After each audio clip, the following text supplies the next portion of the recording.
Good evening news. Welcome to closing report. ఈ రోజు market విశేషాలు అందించేందుకు మనతో పాటు సుందర్ రాజా గారు ఉన్నారు. గుడ్ ఈవినింగ్ సుందర్ రాజా గారు. Good evening. వాళ్ళకి ఈ రోజు మార్కెట్స్ విషయానికి వస్తే ఈ రోజు మార్కెట్స్ భారీ నష్టాలు ముగిసాయని చెప్పుకోవచ్చు. ముఖ్యంగా నిఫ్టీ చూసుకున్నట్టయితే నిఫ్టీ దాదాపు 120 పాయింట్స్ వరకు నష్టపోయి 10,943 పాయింట్స్ వద్ద నెగిటివ్గా ముగిసినట్టు మనం చూడవచ్చు. అలాగే సెన్సెక్స్ చూసినట్టయితే సెన్సెక్స్ కూడా దాదాపు 424 పాయింట్స్ వరకు నష్టపోయి 36,546 పాయింట్స్ వద్ద నెగిటివ్గా ముగిసినట్టు మనం గమనించవచ్చు.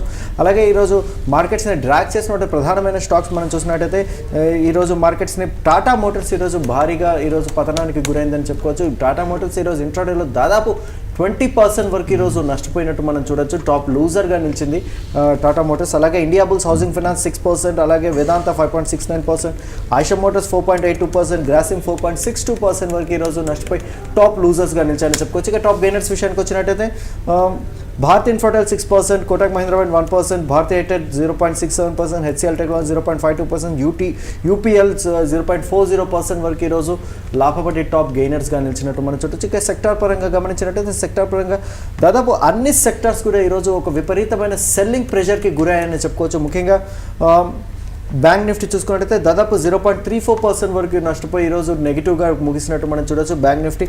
అలాగే ఎనర్జీ ఇండెక్స్ చూసినట్టయితే దాదాపు 1.39% వరకు ఈరోజు నష్టపోయింది. ఎఫ్ఎంసీజీ కూడా దాదాపు నిఫ్టీ ఎఫ్ఎంసీజీ ఇండెక్స్ దాదాపు 1.6% వరకు ఈరోజు నష్టపోయినట్టు మనం చూడొచ్చు.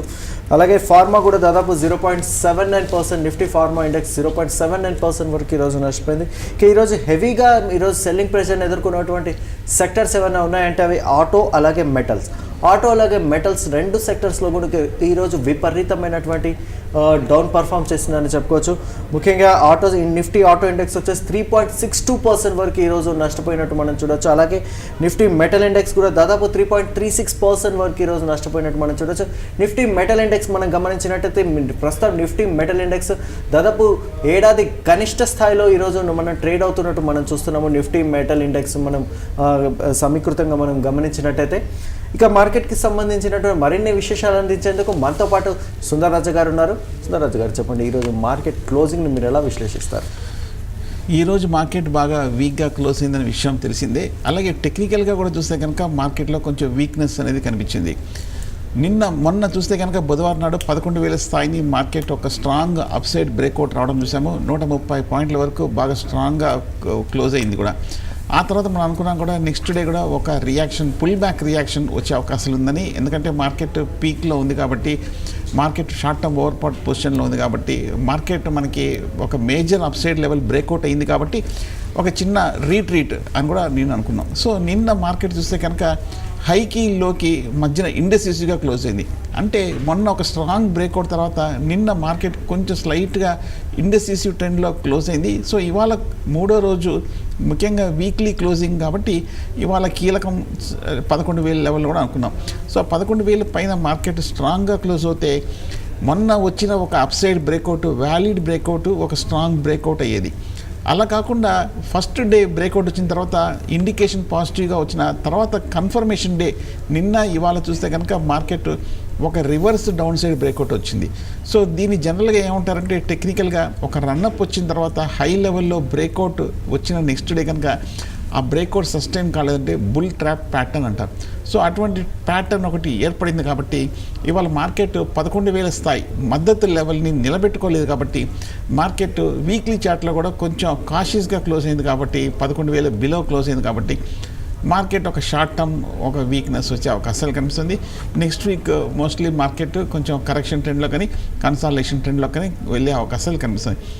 సో ఓవరాల్గా చెప్పాలంటే మార్కెట్ ఇవాళ రియాక్షను కొంచెం భారీగా వచ్చింది. ఎక్స్పెక్ట్ చేసిన దానికన్నా ఎక్కువ వచ్చింది. కొన్ని అన్ఎక్స్పెక్టెడ్ రియాక్షన్ వచ్చింది కాబట్టి కొంచెం జాగ్రత్తగా ఉంటే మంచిది. అంటే లాంగ్ పొజిషన్స్ని కొంచెం అవాయిడ్ చేయడం మంచిది. బిలో 10,900 దగ్గర స్ట్రాంగ్ సపోర్ట్ కనిపిస్తుంది. ఒకవేళ కనుక మంగళవారం కనుక ఆ లెవెల్ కూడా కింద క్లోజ్ అయిందంటే ఇవాళ 11,000 కింద క్లోజ్ అయింది కాబట్టి కొంచెం ఇండికేషన్ నెగిటివ్గా వచ్చింది. నెక్స్ట్ 1 or 2 ట్రేడింగ్ డేస్ మంగళవారం కనుక 10,900 కింద కూడా క్లోజ్ అయిందంటే షార్ట్ టర్మ్ కరెక్షన్ కన్ఫర్మ్ అవుతుంది. సో కాబట్టి ఇవాళే 11,000 కింద క్లోజ్ అవుతేనే షార్ట్ టర్మ్ ఎగ్జిట్ అనుకోవచ్చు. ఒకవేళ మంగళవారం కనుక 10,900 కింద కూడా క్లోజ్ అయిందంటే షార్ట్ టర్మ్ ఎగ్జిట్గా అదొక స్టాప్ ప్రాస్పెక్ట్ భావించవచ్చు. సో ఓవరాల్గా ఇవాళ మార్కెట్ కొంచెం వీక్గా క్లోజ్ అయింది అనుకోవచ్చు. నిన్న కాషియస్గా క్లోజ్ అయింది, ఇవాళ trend down side short term reverse అయింది అనుకోవచ్చు. ఇలా అలాగే బ్యాంకింగ్ స్టాక్స్లో మనం ఈరోజు చూసినట్టయితే బ్యాంకింగ్ స్టాక్స్లో పిఎస్యూ బ్యాంక్స్ ఈరోజు హెవీ సెల్లింగ్ ప్రెషర్ని ఎదుర్కొంటే ఒకటివైపు ప్రైవేట్ బ్యాంక్స్ సెల్లింగ్ ప్రెషర్ ఎదుర్కొన్నప్పటికీ కొద్దిగా స్పెసిఫిక్ స్టాక్స్లో మాత్రం ఒక పాజిటివ్ టర్న్ అరౌండ్ అని మనం చూసాము. ఈ నేపథ్యంలో ప్రైవేట్ బ్యాంక్స్ ఎలాంటివి కలిగి ఉన్నారు? ఓవరాల్గా మనకి మొన్న పిఎస్యూ బ్యాంక్స్ న్యూస్ వచ్చే వరకు, క్యాపిటల్ ఇన్ఫ్యూషన్ న్యూస్ వచ్చేంత వరకు పిఎస్యూ బ్యాంక్స్ ఒక ర్యాలీకి లీడ్ చేశాయి. మనకి డిసెంబర్, నవంబర్, జనవరిలో చూస్తే కనుక ఒక 10 to 15% వరకు చాలా పిఎస్యూ బ్యాంక్స్ అన్నీ కూడా ర్యాలీ వచ్చాయి. సెక్టరల్గా ఒక పాజిటివ్ డెవలప్మెంట్ రావడంతో, క్యాపిటల్ ఇన్ఫ్యూషన్ అన్న వార్త రావడంతో మనకి ఈ సెగ్మెంట్లో స్టాక్స్ పెరిగాయి. సో మళ్ళీ నిన్న మనకి ఏమన్నా ఆర్బీఐ క్రెడిట్ పాలసీ రావడంతో మనకి పూర్తి న్యూస్ అంతా కూడా డిస్కౌంట్ అయిపోయింది. సో మళ్ళీ మనకి పిఎస్యూ బ్యాంక్స్ అన్నీ కూడా ఒక రన్అప్ తర్వాత కరెక్షన్ అయిపోయింది. లాస్ట్ 1 yearగా మనకి తెలిసిందే పిఎస్యూ బ్యాంక్స్ అన్నీ కూడా బాగా అండర్ పెర్ఫామ్ చేసి కొంచెం ఒక ట్రేడింగ్ రేంజ్లో ఉన్నాయి. పడినప్పుడల్లా కొంచెం రికవరీ రావటము, కొంచెం 10 to 15% పెరిగిన తర్వాత షార్ట్ టర్మ్లో మళ్ళీ తగ్గడం అనేది మనం చూస్తున్నాం. సో అదే ట్రెండ్ కూడా కంటిన్యూ అయ్యే అవకాశాలు లభిస్తుంది. ప్రైవేట్ బ్యాంక్స్ చూస్తే కనుక స్లైట్గా కంపారిటివ్గా బెటర్ పెర్ఫార్మెన్స్ ఇచ్చాయి. ఈ మధ్య చూస్తే కనుక కొన్ని సెలెక్టివ్ స్టాక్స్ పెరిగాయి. కానీ అవి కూడా చూస్తే కనుక మార్కెట్ 10,000 నుంచి 11,000కి వెళ్ళినప్పుడు బ్యాంక్ నిఫ్టీ కూడా 26,000 నుంచి 27,600 స్థాయి వరకు వెళ్ళినప్పుడు ప్రైవేట్ బ్యాంక్స్ కూడా పార్టిసిపేట్ చేశాయి. సో అవి కూడా ఒక ప్రాఫిట్ బుకింగ్ మోడ్లోకి వచ్చినట్టు కనిపిస్తుంది. నిన్న కూడా మనం అనుకున్నాము బ్యాంక్ నిఫ్టీ ఆల్మోస్ట్ డే లో దగ్గర క్లోజ్ అయింది కాబట్టి కొంచెం వీక్నెస్ అనేది కనిపించింది. ఇవాళ కూడా మనకి బ్యాంక్ నిఫ్టీ కూడా కొంచెం వీక్గానే క్లోజ్ అయింది కాబట్టి వచ్చేవాళ్ళు కూడా బ్యాంక్ నిఫ్టీ, బ్యాంకింగ్ స్టాక్స్ కరెక్షన్లోకి వెళ్ళే అవకాశాలు కనిపిస్తుంది. ప్రైవేట్ బ్యాంక్స్ కూడా ఫర్దర్ కరెక్షన్లోకి ఎందుకు వెళ్ళే అవకాశాలు ఉన్నాయంటే, మనకి ఒకసారి నార్మల్గా మార్కెట్ ఒక స్టడీ అప్ ట్రెండ్లో ఉన్నప్పుడు, లేదంటే కనుక ఒక కన్సాలిడేషన్లో ఉన్నప్పుడు కొంచెం బెటర్ పెర్ఫార్మింగ్ సెక్టర్స్ కొంచెం స్ట్రాంగ్గా పెర్ఫామ్ చేస్తాయి. ఈ ఎగ్జాంపుల్లో చూస్తే కనుక ప్రైవేట్ బ్యాంక్స్. కానీ ఇవాళ ఒక భారీ కరెక్షన్, ఆల్రౌండ్ సెల్లింగ్ ప్రెషర్ వచ్చింది కాబట్టి సో న్యాచురల్గా మిగతా కొంచెం పాజిటివ్ సెక్టర్స్ కూడా కొంచెం సెంటిమెంట్ నెగిటివ్గా మారే అవకాశం కనిపిస్తుంది. ఈ వీక్నెస్ అనేది మిగతా అవుట్ పెర్ఫామ్ చేసే సెగ్మెంట్స్ కూడా స్ప్రెడ్ అయ్యే అవకాశాలు కూడా కనిపిస్తుంది. సో అదే సిచ్యువేషన్ ఇప్పుడు ప్రైవేట్ బ్యాంక్స్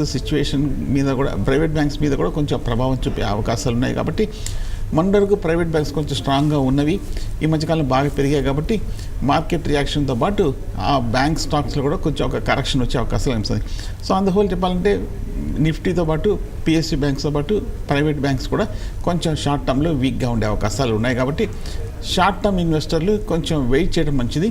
కొంచెం ఈ కరెక్షన్ పూర్తి అయిన తర్వాత మార్కెట్ సపోర్ట్ తీసుకోవాలి. సపోర్ట్ తీసుకున్నాక కన్సాలిడేషన్ అవ్వాలి. కన్సాలిడేషన్ తర్వాత మళ్ళీ ఒక ట్రెండ్ రివర్స్ అవ్వాలి. అప్పుడు లాంగ్ పొజిషన్స్ని కన్సిడర్ చేయొచ్చు. అప్పటి వరకు కొంచెం న్యూట్రల్గా ఉండొచ్చు. ప్రాఫిట్స్ ఉందంటే షార్ట్ టర్మ్లో కొద్ది ప్రాఫిట్స్ ఉన్నాయి, ఈ లెవెల్లో ప్రాఫిట్ బుక్ చేసి షార్ట్ టర్మ్లో ఒక పాజిటివ్ ట్రెండ్ కనిపించే వరకు సైడ్ లైన్లో ఉండొచ్చు షార్ట్ టర్మ్ ఇన్వెస్టర్లు. ఇంకా అలాగే ఈరోజు మెటల్ స్టాక్స్లో చూసినట్టయితే మెటల్ స్టాక్స్ ఈరోజు భారీగా పతనానికి గురైనట్టు మనం చూస్తున్నాం. నిఫ్టీ మెటల్ ఇండెక్స్ చూసినట్టయితే దాదాపు 3.36% వరకు ఈరోజు నష్టపోయినట్టు మనం చూడొచ్చు. స్పెసిఫిక్ స్టాక్స్లో మనం గమనించినట్టయితే టాటా స్టీల్ ఈరోజు దాదాపు 4% వరకు నష్టపోయింది. అలాగే స్టీల్ అథారిటీ కూడా దాదాపు 7.81%, వెల్స్పన్ 3.33%, జిందాల్ స్టెయిన్లెస్ దాదాపు 1.7%, Jindal steel 4.3%, JSW steel 3.75%, Hindalco 1.58%. ఇలా కంప్లీట్గా సెక్టర్ మొత్తం గమనించినట్టయితే దాదాపు అన్ని స్టాక్స్ కూడా ఈరోజు విపరీతమైన సెల్లింగ్ ప్రెషర్కి గురైనట్టు మనం చూస్తున్నాము.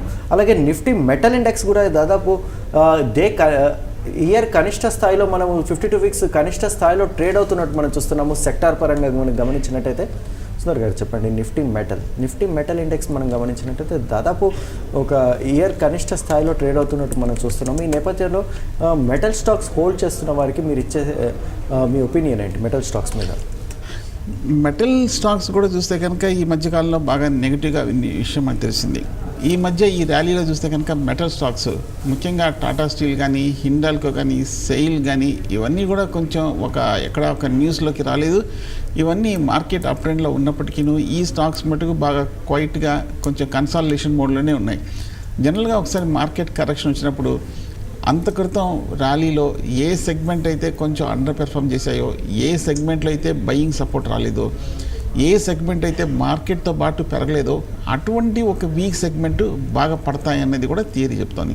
సో ఆ పాయింట్ ఆఫ్ వ్యూలో చూస్తే కనుక ఈ ర్యాలీలో మనకి మెటల్స్ అండర్ పెర్ఫార్మ్ చేసిన విషయం మనకు తెలిసిందే. టాటా స్టీల్ కానీ, హిందుస్థాన్ జింక్ కానీ, సెయిల్ కానీ, హిండాల్కో, నాల్కో ఇవన్నీ పెరగలేదు కాబట్టి కొంచెం ఈ స్టాక్లో ఈ సెగ్మెంట్లో కూడా కరెక్షన్ అనేది రావడం అనేది మనం చూస్తున్నాం.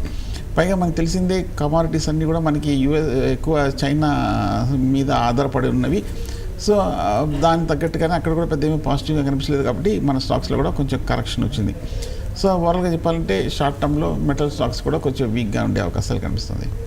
ఇక ఆటో స్టాక్స్ చూస్తున్నట్టయితే ఆటో స్టాక్స్ కూడా ఈరోజు విపరీతమైన సెల్లింగ్ ప్రెషర్ని ఎదుర్కొన్న నిఫ్టీ ఆటో ఇండెక్స్ కూడా దాదాపు 3.62% వరకు నష్టపోయినట్టు మనం చూడొచ్చు. దాదాపు అశోక్ లేలాండ్ దాదాపు 1% వరకు ఈరోజు నష్టపోయింది. అలాగే భారత్ ఫోర్జ్ 1.67%. విపరీతంగా ఈరోజు టాటా మోటార్స్ స్పెసిఫిక్గా చెప్పుకోవచ్చు. టాటా మోటార్స్ ఈరోజు ఇంట్రాడేలో దాదాపు 20% వరకు నష్టపోయింది. Q3 రిజల్ట్స్లో వచ్చినటువంటి నిరాశాజనక ఫలితాల నేపథ్యంలో ఒకసారిగా టాటా మోటార్స్ ఒకసారిగా విపరీతమైన సెల్లింగ్ ప్రెషర్కి లోనైనట్టు మనం చూడొచ్చు. అలాగే టీవీఎస్ మోటార్స్ కూడా 2.65%, మారుతి సుజుకి 2%, MRF 5%, ఎక్సైడ్ ఇండస్ట్రీస్ 3%, ఐషా మోటార్స్ 4%. ఇలా వరుసగా మనం సెక్టర్ పరంగా చూసినట్టయితే దాదాపు ఈ సెక్టర్లో అన్ని స్టాక్స్ కూడా ఈరోజు నెగిటివ్గానే క్లోజ్ అయినట్టు మనం చూస్తున్నాము. సుందర్ గారు చెప్పండి, ఆటో స్టాక్స్ మీద ఎలాంటివి కలిగి ఉన్నారు? అలాగే టాటా మోటార్స్ భారీ పతనానికి దారితీసిన కారణాలు ఏమంటారు? ఈ మధ్య గత 6 నెలలుగా ఏడాది బట్టి చూస్తుంటే కనుక టాటా మోటార్స్ దగ్గర నుంచి బాగా కొంచెం నెగిటివ్గా రిజల్ట్స్ రావడంతో, డేటా కొంచెం బాగా ఉత్సాహంగా రాకపోవడంతో, మనకి JLR సేల్స్ కూడా అంత బాగా పాజిటివ్గా లేదు కాబట్టి నెగిటివ్గా ఉండడంతో, దానికి తోడు మనకి ఆటోమొబైల్ సెక్టర్ అన్నీ కూడా కరెక్షన్లో ఉండడం విషయం మనకు తెలిసిందే. టీవీఎస్ కానీ, మారుతి కానీ, అశోక్ లేలాండ్ కానీ, M&M కానీ, సో ఇటువంటి స్టాక్స్ అన్నీ కూడా బాగా సెక్టరే వీక్గా ఉంది. అందులో టాటా మోటార్స్ బాగా వీక్గా ఉంది. పైగా మనకి ఇప్పుడు టాటా మోటార్స్ దగ్గర నుంచి రిజల్ట్స్ రావడం మనం చూస్తున్నాము. ఒకసారిగా మార్కెట్ షాక్ అయింది, బాగా స్ట్రాంగ్గా రియాక్ట్ అయింది. రిజల్ట్స్ బాగా డిసప్పాయింట్ చేయడంతో, డేటా బాగా వీక్గా ఉండడంతో టాటా మోటార్స్లో కూడా ఒక భారీ సెల్లింగ్ ప్రెషర్ అనేది వచ్చింది. సో టాటా మోటార్స్ కొనచ్చా అన్న విషయం కూడా చాలామంది ఇన్వెస్టర్లు అడిగారు. సో ఓవరాల్గా చూస్తే కనుక నెగిటివ్గా ఉంది. సో జనరల్గా స్టాక్ పడినంత మాత్రాన, తక్కువ రేట్లో ఉన్నంత మాత్రం మనం కొనాలలేదు. ఎందుకు పడిందన్న విషయం మనం గమనించాలి. పడటానికి ఒక టెక్నికల్ రియాక్షన్ అయ్యింటే, లేదంటే కనుక ప్రాఫిట్ బుకింగ్ లాంటిది అయ్యింటే, ఓవర్ బాట్ పొజిషన్ అడ్జస్ట్మెంట్ అయ్యింటే కనుక కొనచ్చు. అలా కాకుండా పడటానికి ప్రధానమైన కారణము ఈ సెక్టర్ సంబంధించిన, ఈ స్టాక్ సంబంధించిన నెగిటివ్ డేటా వచ్చింది కాబట్టి అది ఫండమెంటల్ బేస్డ్ షార్ట్ టర్మ్ మీద, మీడియం టర్మ్ మీద ఇంపాక్ట్ ఉంటుంది కాబట్టి ఇటువంటి స్టాక్స్ని కొంచెం దూరంగా ఉంటే మంచిది. సో టాటా మోటార్స్ బహుశా మనం ఈ క్వార్టర్ పెద్ద ఇంకా ఇలాగే ఉండొచ్చు. ఏమన్నా నెక్స్ట్ క్వార్టర్లో ఏమైనా కొంచెం రిజల్ట్స్ బాగా రావటము, లేదంటే కనుక ఏదైనా డేటా కొంచెం పాజిటివ్గా రావటము లాంటిది సస్టైనబుల్ న్యూస్ వస్తే కనుక అప్పుడు తీసుకోవచ్చు Tata Motors. So on the whole sector కూడా వీక్గా ఉంది. నిన్న ఇన్ఫ్యాక్ట్ RBI క్రెడిట్ పాలసీ వచ్చిన తర్వాత మనకి స్లైట్గా రేట్ కట్ రావడము, మనకి EMI కూడా కొంచెం తగ్గే అవకాశాలు తగ్గాయి కాబట్టి ఆటోమొబైల్ స్టాక్స్ అన్నీ కూడా బాగా పెరిగాయి.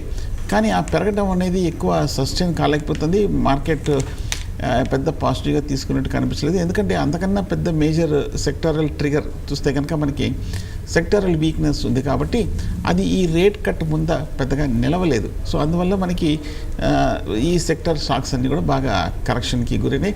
సో ప్రస్తుతానికి కొంచెం మార్కెట్ కరెక్షన్ కూడా ఇప్పుడే బిగిన్ అయినట్టు కనిపిస్తుంది. ఇప్పుడే మార్కెట్ రివర్స్ కూడా ఇప్పుడే బిగిన్ అయినట్టుగా అర్థమవుతుంది. సో కాబట్టి మార్కెట్ మళ్ళీ ఒక పాజిటివ్ ట్రెండ్కి వచ్చేంత వరకు ఈ వీక్ సెక్టార్ని కూడా కొంచెం అవాయిడ్ చేయడం మంచిది.